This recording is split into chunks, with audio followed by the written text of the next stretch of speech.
Why do good detectives fumble easy cases?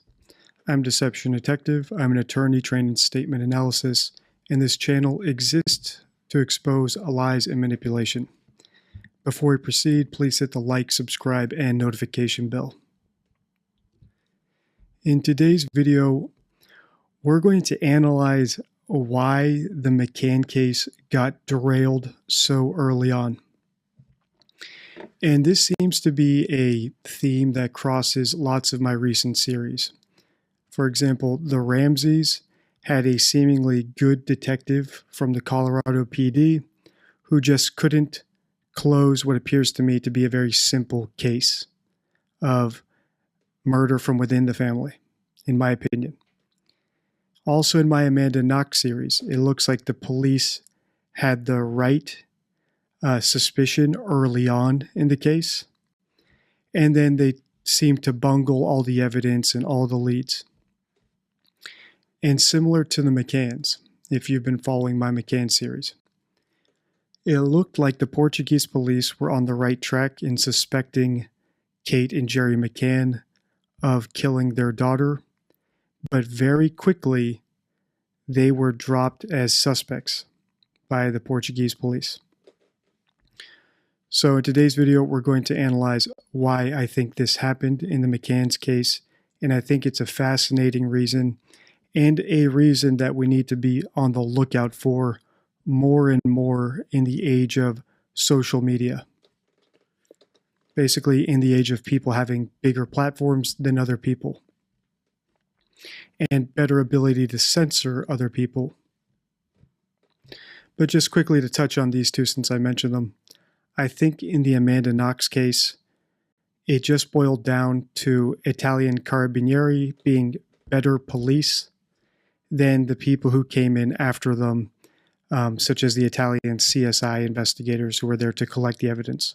So in the case of Amanda Knox, I think it just boiled down to incompetence on within their version of CSI, right? Their crime scene investigators, the people who were responsible for collecting all the forensic evidence in that case. I think they bungled the case, and I think the Italian carabinieri did a great job. In the case of the Ramseys, I think it may have boiled down to just the power of money, the power of John Ramsey to influence the narrative by getting very, very good, experienced attorneys who correctly told him and his wife not to talk to the police early on in the investigation. And I think even now, the Ramseys actually, or John, because Patsy's dead, continue to conduct a PR campaign. On my Ramsey videos, I get comments of people dogmatically declaring their innocence that appear to me to be bots. It's almost like a paid bot farm campaign to comment on every single Ramsey's video.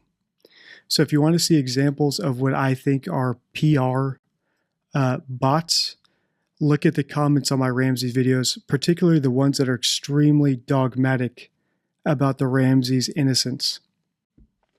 It's bizarre because the points they raise aren't necessarily points I even mention in the video.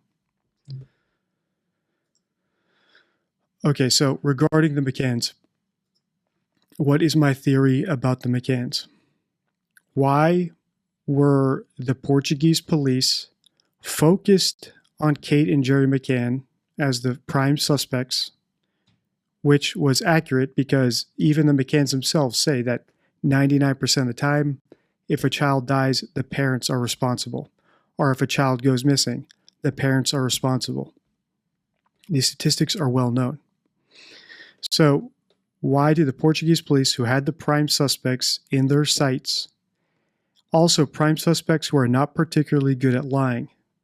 If you've seen my McCann series, you know that the McCanns, in my opinion, are not psychopaths. They do not possess the skills of psychopathic liars. They actually have a ton of leakage. They have a ton of repetition, which is a sign of an amateur liar, the sign that a liar has scripted their story, because they know they cannot improv on the spot and fabricate on the spot. Unlike someone like Casey Anthony, who is actually a sophisticated liar. and a psychopath, in my opinion. So they had clear suspects. These suspects were not particularly sophisticated in order to pull off a hoax, a cover-up crime. Yet the Portuguese police shifted all of a sudden their focus from the McCanns to the narrative that the McCanns themselves were pushing of a stranger kidnapper.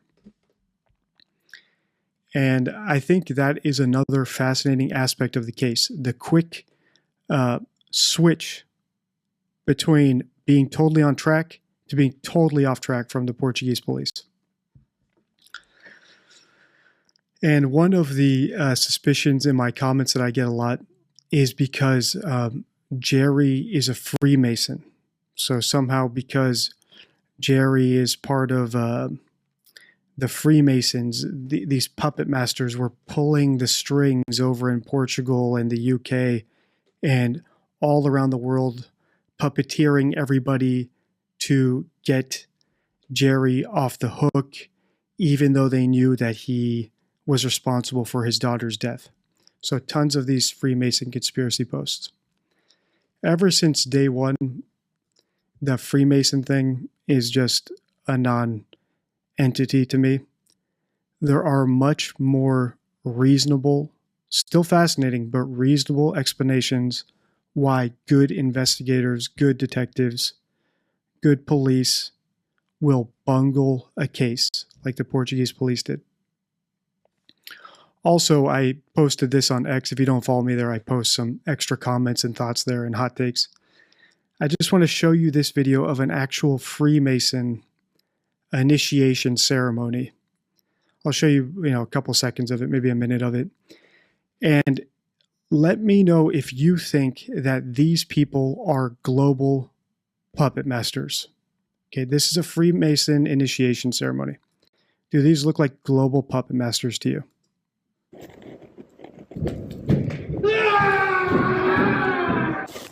And if you're listening on podcast mode, looks like the rec room in a local church, almost like a little government building, stark walls, a bunch of middle-aged guys standing around in what looks like ceremonial Halloween costumes.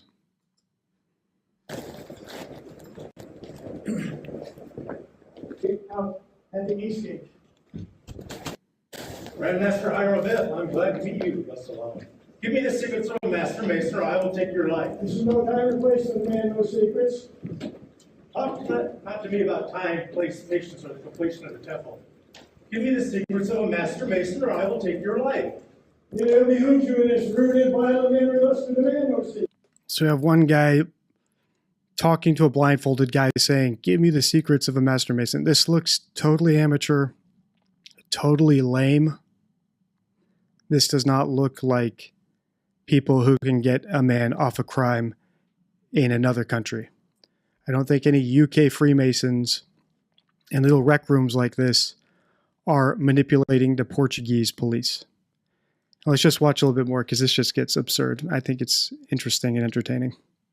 Also, I don't have enough enemies, so let's get the Freemasons after me too. Secrets. When the temple's completed, if found worthy, you'll then receive them lawfully as I have. You have passed Jubileau. Me you cannot pass. My name is Jubileau, well known for my determination of character. What I undertake, that I do. Give me the secrets of a master mason instantly, for I will take your life. I will not. What? Still persist? Then die.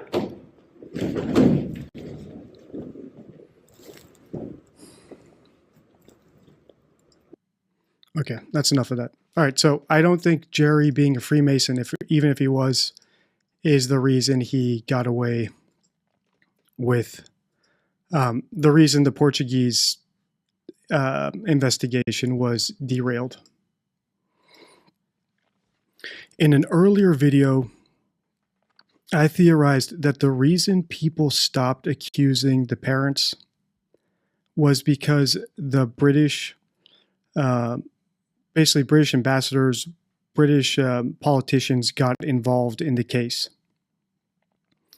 So the British Foreign Office, I think, got involved with the case very early on. And I think the British politicians basically did not want to be seen as bad people. They did not want to come off as heartless by accusing the parents of a missing little girl of having killed her themselves. Because the risk, if you are wrong in that situation, is very high. It's better to stand by them politically because they're getting a lot of attention. The British politicians had to comment on it. And if you consider just basic human nature, right, no nefarious Illuminati or Freemason stuff, just basically, if a politician's asked, what do you think about the Madeleine McCann case?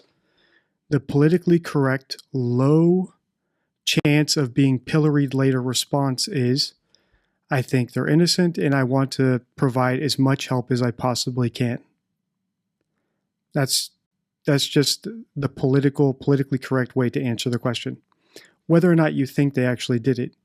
Because if it turns out that the parents did kill their daughter, well, you come off looking like someone who believes in humanity, and you can always just say, well, I was wrong. I can't believe they did that. Low stakes. Whereas if you say you think they killed their daughter and you turn out to be wrong, now you're painted as an evil monster for accusing two innocent parents of killing their daughter. So when you just balance the scales of risk, of course the politicians are going to side on the low risk response, which is to support the parents.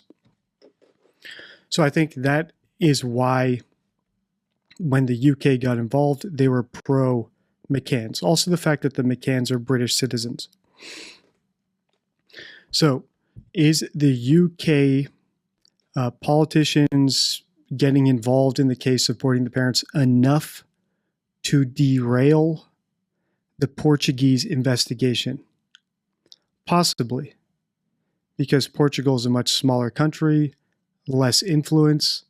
They probably don't want to piss off their liaisons or the British ambassador in Portugal, and might be more willing to cooperate or at least pursue other, this stranger kidnapping theory, just to appease the British politicians who got involved in the case. And as I said in previous videos, I think it's, as far as why people were supporting the McCanns early on, it's as simple as that. You don't want to be the bad guy pointing the finger at two parents, accusing them of killing their daughter. And even I get comments on my videos, how you're heartless. How could you accuse these poor parents? Even though I've developed my theory over 10 or 11 videos now, right? Where this is the 11th video I've done on the McCanns. And if you've watched all my videos from the first one to this one, you've seen how I crystallized my theory about them and why I'm so confident, in my opinion, that they did kill their daughter. And if you're new here, my theory basically boils down to this. I think Kate accidentally oversedated Maddie. Maddie died. Gerry took charge from that point. I think he was there when Maddie actually passed away. And then they buried her somewhere cold, deep, and watery, possibly a well, possibly the coastline, possibly a cavern,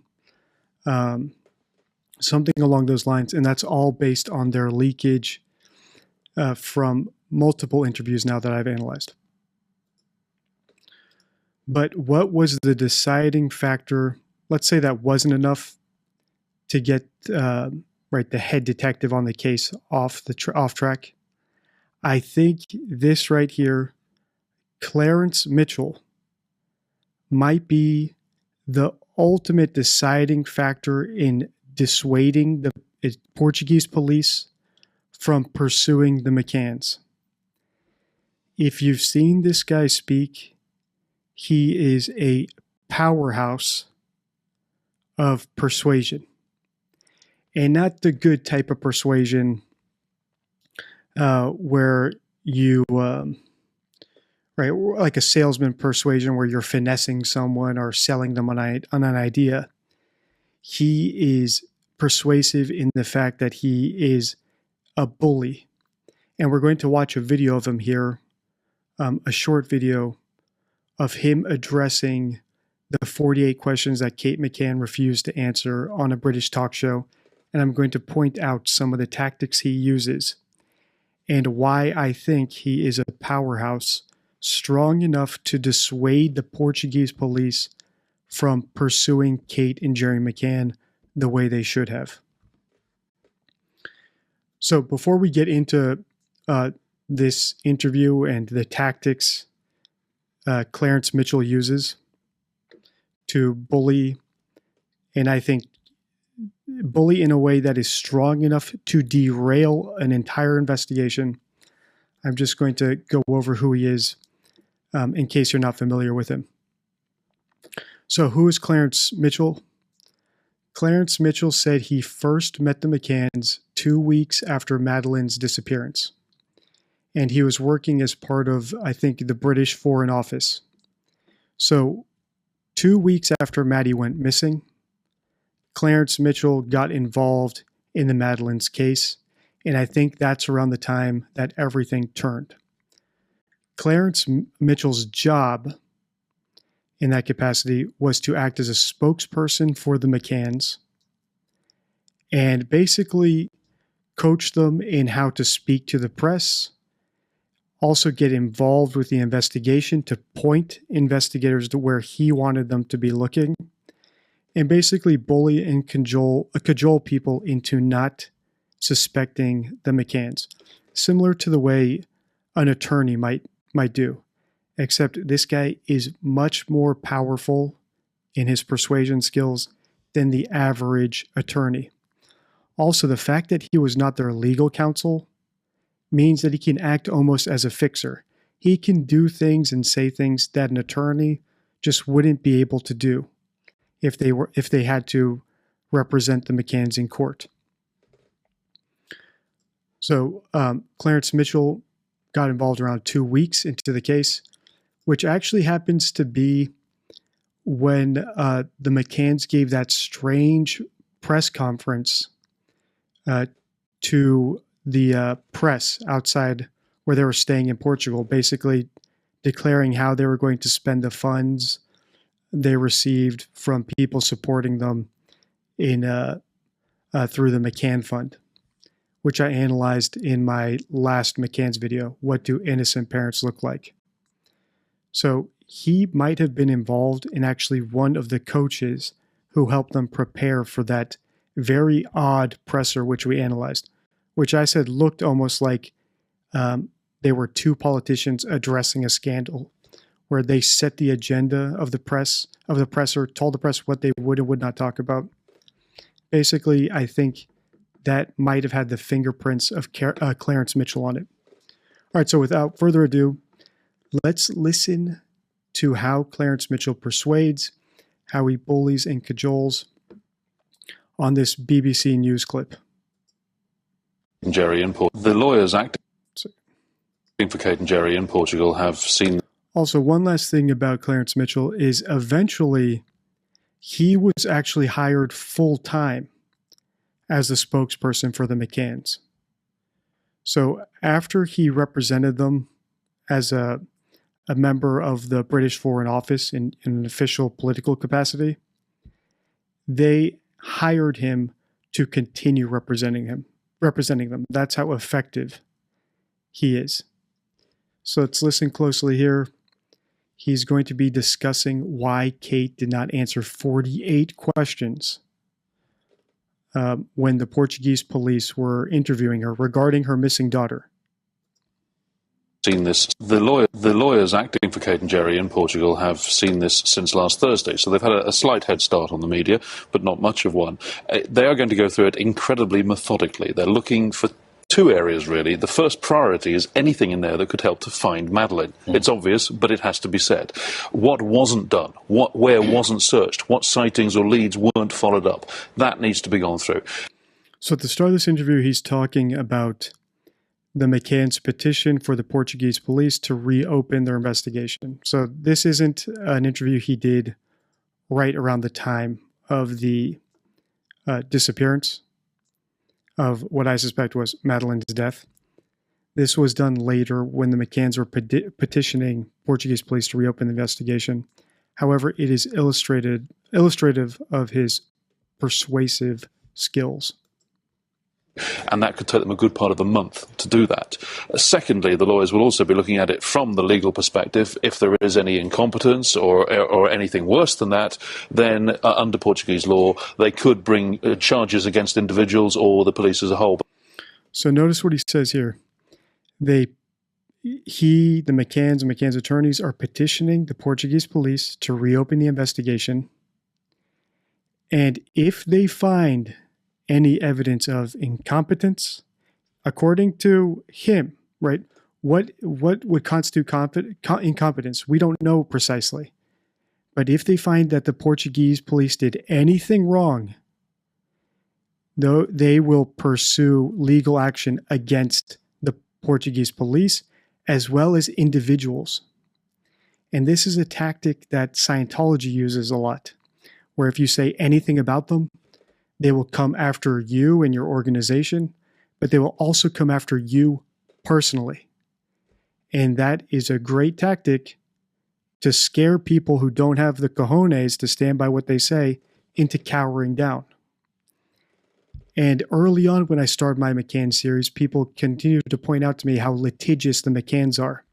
You know, they sued this person, they sued that person, they get your channel taken down.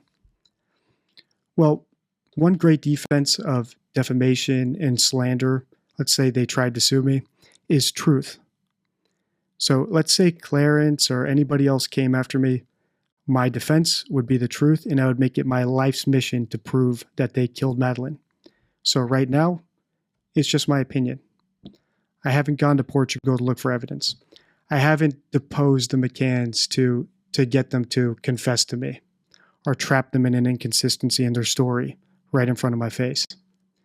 But you can see how these veiled threats Clarence Mitchell is making could scare a Portuguese police officer who's just trying to get his paycheck, do his job, and then this guy shows up and says, hey, if you do anything wrong here, I'm going to be watching you.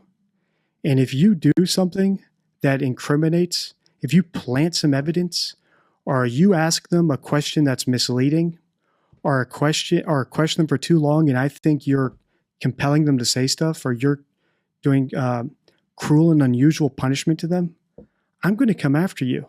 I'm going to come after your department, and I'm going to come after you personally. What do you think the foot soldier policeman on the job is going to do?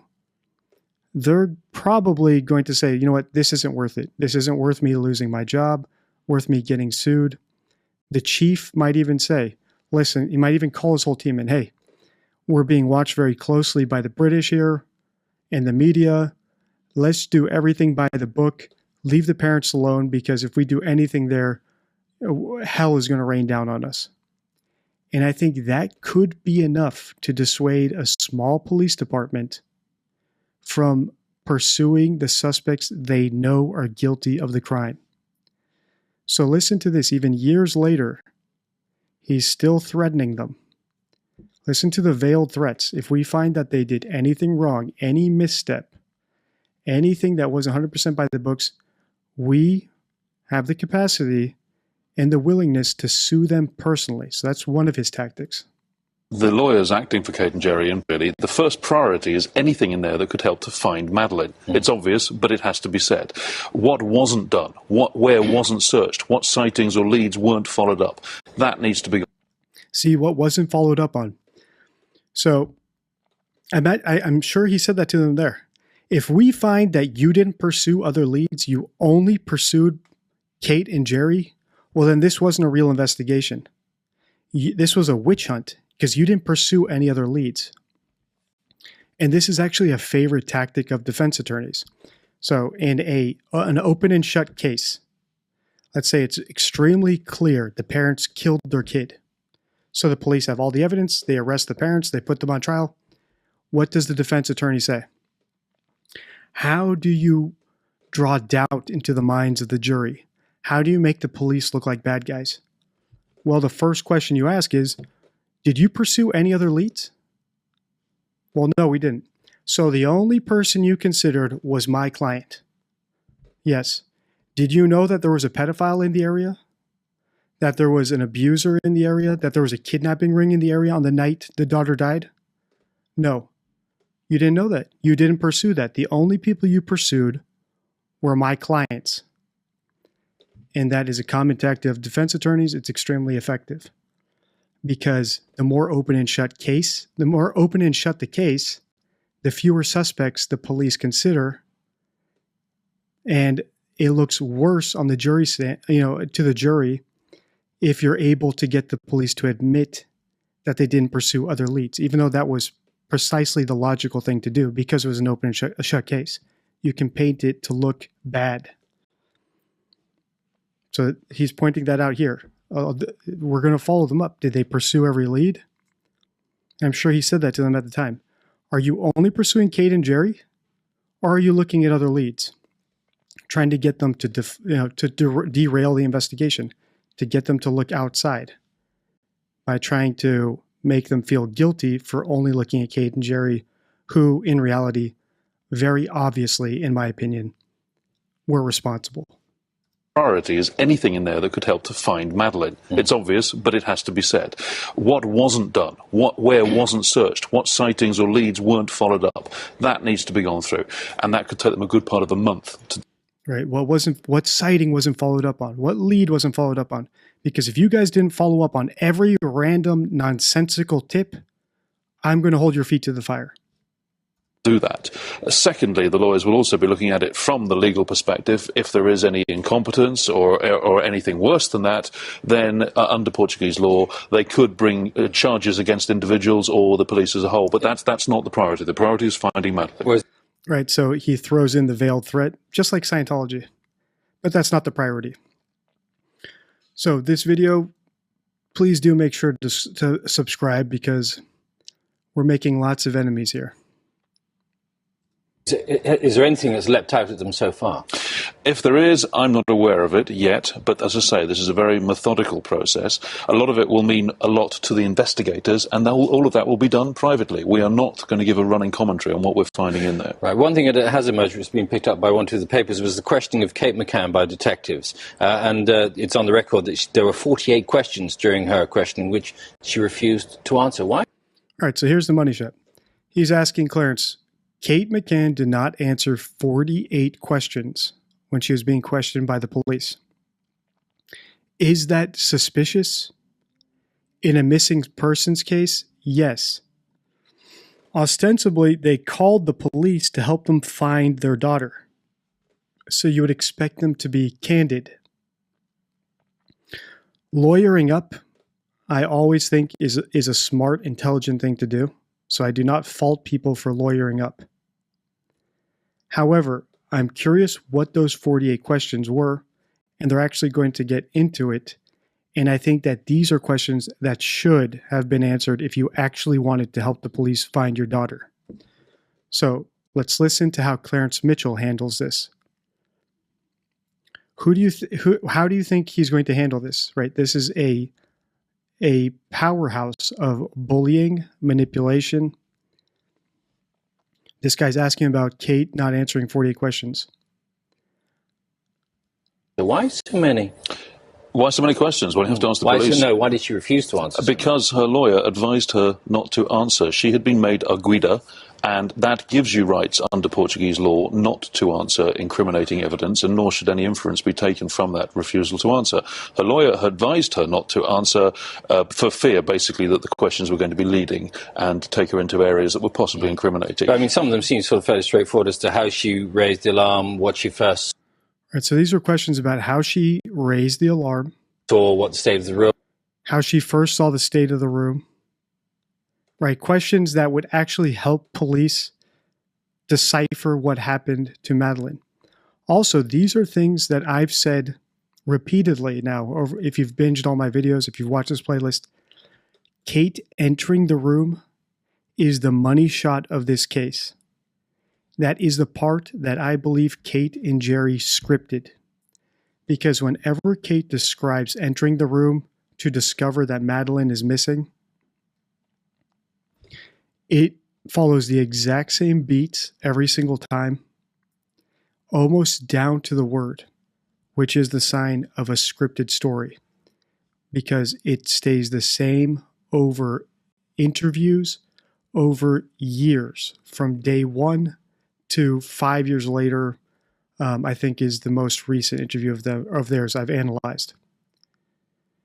Whereas true stories have a thing called the reminiscence effect, where you tell a story once, and then as new things pop up or new details, new leads emerge, you consider, hey, maybe I do remember.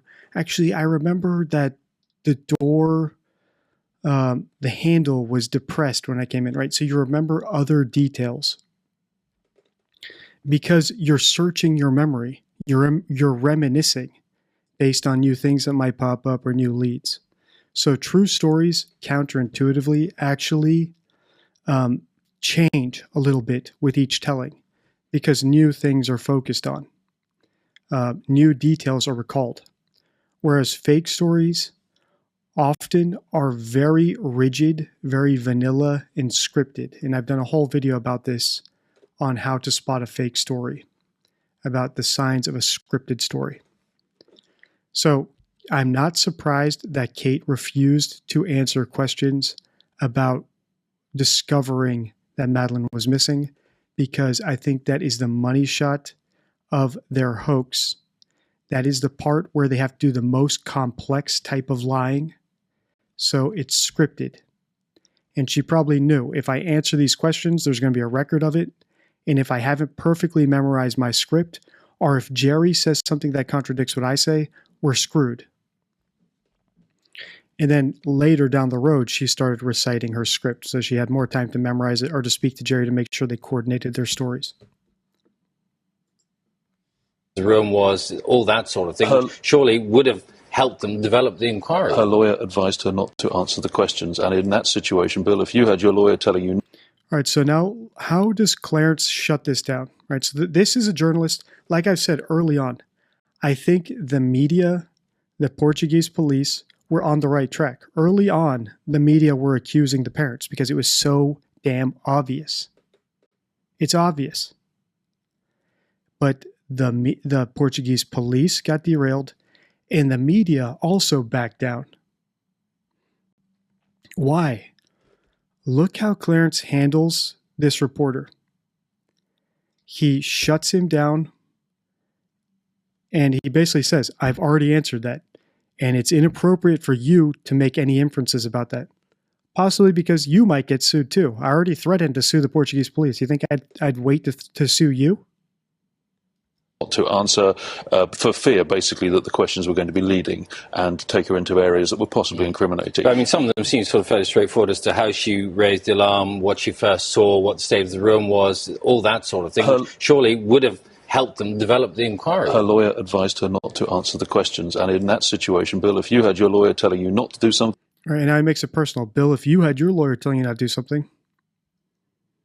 What the state of the room was, all that sort of thing. Surely would have helped them develop the inquiry. Her lawyer advised her not to answer the questions, and in that situation, Bill, if you had your lawyer telling you not to do something, I'm sure you probably wouldn't do it. What do you make of this eyewitness lead, the Irish eyewitness that Steve Kingston was referring to?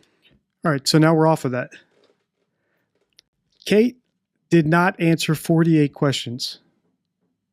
Some questions of which involved her discovering that Madeline was gone, the state of the room when she discovered Madeline was gone, and questions about how she raised the alarm, the timing of everything, things that would be critical to finding her daughter. And within one follow-up question, Clarence has stonewalled the reporter and basically bullied him into changing topics. And this is what I mean by this guy is a powerhouse of persuasion. Is he a bully? Yes. However, if you're the McCanns, you want him on your side. I am diametrically opposed to him. I think they're guilty. I would love to go head to head with him. I don't like bullies. But if you're the McCanns, this is the guy you want. I'm not surprised that they hired him full time to represent them.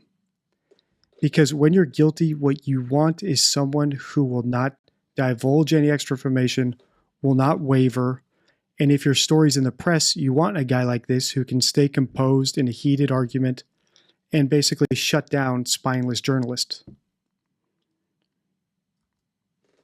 Well, as I just said, we're not going to go into a running commentary on blow by blow. As you said, 20,000 pages, I'm not going to do that. However, as Steve correctly said, there are a number of independent witnesses that place Gerry very, very clearly at the tapas bar having a meal at the time that this alleged statement was made. And also the man concerned is said to have made his views known based on seeing Gerry on television weeks later. 15 months now since Madeleine disappeared. Surely, slowly, regrettably... Okay, so this was actually recorded 15 months after Madeleine disappeared. So within 15 months, he's now their go-to PR guy. I don't blame them.